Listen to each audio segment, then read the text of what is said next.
Hey, what's happening guys, Jackson here. This is just a quick message to explain what In The Lab is. If you want to jump right into the video, please feel free to click the annotation at the top right hand corner. It will take you to the beginning of the tutorial. In The Lab is a tutorial series focusing on Team Synergy in Ultimate Marvel vs. Capcom 3. At the start of each week I'll be taking a team into training mode and finding out as much as possible about that team within the week. Here's the catch, that team is selected by you, the viewer. So at the end of the video, please feel free to leave a team suggestion in the comment section below. The team suggestion with the most thumbs up will be the next episode of In The Lab. The aim of the series is to show the potential of how certain teams work together, such as assists, combos, setups, mix-ups and unique aspects to the team. Please don't be disappointed that there isn't a main focus on one character. Individual character tutorials will be coming out at a later date, providing much more detail on how that character works. These videos are for people who want to play new teams or already play similar teams featured in each episode, helping them to level up their game. Thank you for listening and I hope you enjoyed the video. Ding. You know what time it is. Hey, what's happening guys, welcome to the lab. In the lab this week is Hulk Wesker Dormammu. Let's take a look at the stats. For assists we're going to be using Hulk's Gamma Wave, Wesker's Samurai Edge Lower Shot and Dormammu's Dark Hole. The most damaging 1 meter combo is an unblockable setup. It does 981,000 points of damage and it will kill a large majority of the cast. With a DHC, it could kill more of the cast, so it's a good combo to know. You can hit a lot more damage with this team. However, those combos are character specific and not really viable in an actual match. Moving on to a few strengths now, this team can be very intimidating, and a lot of you are probably thinking, why is intimidation even a factor when it comes to playing Marvel? The reason why I've kind of put intimidating as a factor in strengths is because 80% of the time, before the round's even begun, if your opponent sees a Hulk, they're going to start walking back, and you're already pushing them into the corner before the round's even begun. So I find that very powerful when it comes to metagame. This team doesn't necessarily have the strongest mix-ups, but combined with the high damage output and the unblockable setup, it's kind of high risk, high reward with this team. Each member of the team has 1 million or more health, so they're kinda tanky. But don't rely on it too much, you will be able to survive most opening combos, but do remember there are TAC infinites and they will mess you up. Speaking of TACs, this team has one thanks to Dormammu. TACs are quite a lengthy subject to cover, so I wasn't able to fit it in this episode. However, there's a link in the description showing how to do each variation of Dormammu's TAC, so go ahead and watch that if you'd like to learn how to do them. The team's movement is pretty poor, mostly because of Hulk, but Dormammu isn't that fast either, so if you want to be fast, you're probably going to rely on Wesker for this team. Due to the movement limitations, the team can be quite predictable in where they're going to be on the screen at what time. For instance, most Hulks will get impatient and start gamma charging. Gamma charging's unsafe, which can lead to an easy punish. Same for Wesker's teleport and Dormammu's. You can be grabbed out of them or easily hit out of them. Let's move on to some combos. Okay, the first combo we have is the Hulk Clap Loops. It does close to 1 million damage and uses 1 meter. It does require the corner, but it's a good combo to show how the assists help Hulk extend his combos, and it will kill the majority of the cast. This next combo is called the Mid-Screen Converse, does around 950,000 damage and uses 1 meter. Even though you're mid-screen, this combo will take your opponent to the corner, enabling you to land his Gamma Crush Super.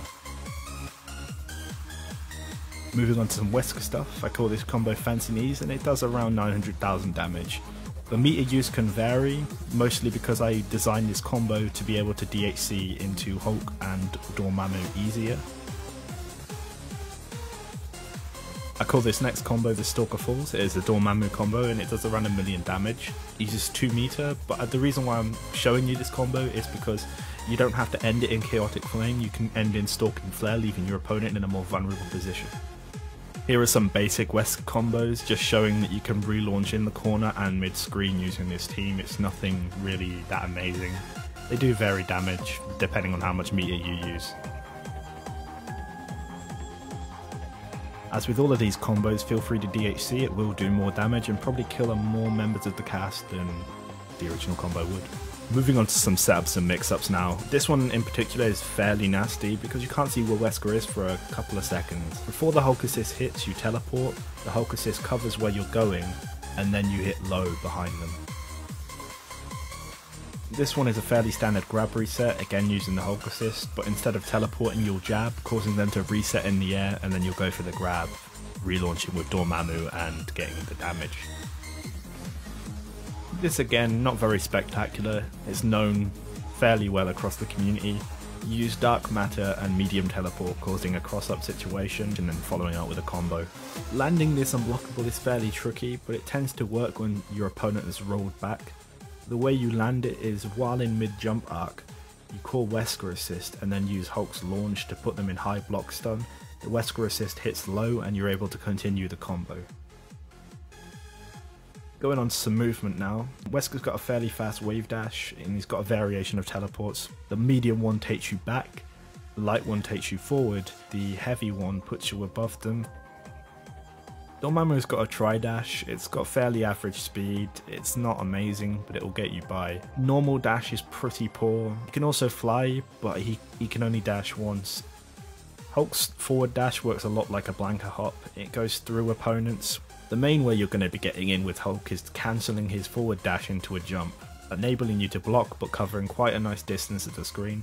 So you can use the Dormammu assist to try edge your way in using Gamma Charge, however it doesn't really work that well. Here's a few extra bits of information that you may or may not have known. For starters, you can combo off Hulk's command grab when throwing them into the corner. You can follow up with Hulk's jump loop, which can be done by pressing light, medium, medium in the air, being able to follow up with standing normals. You can also combo after Hulk's Gamma Wave Super when calling Dormammu Assist at the right time. A lot of people already know that Hulk's forward medium can be cancelled into command grab, but a lot of people don't realise that all of his normals can be cancelled into command grab. More notably, going from medium punch into medium command grab can actually lead into a Kara throw situation. Now if you really want to leave some mental scarring on your opponent and dig deep, here's a little tip for you. If they're expecting you to throw out a heavy, throw out a heavy and just before it hits, cancel into light command grab and you'll win the game. Alright, thank you guys for watching. Please leave your team suggestions in the comment section. Also, feel free to give me feedback. It is like a new series, so the more feedback I get, the better I can make it for your viewing pleasure.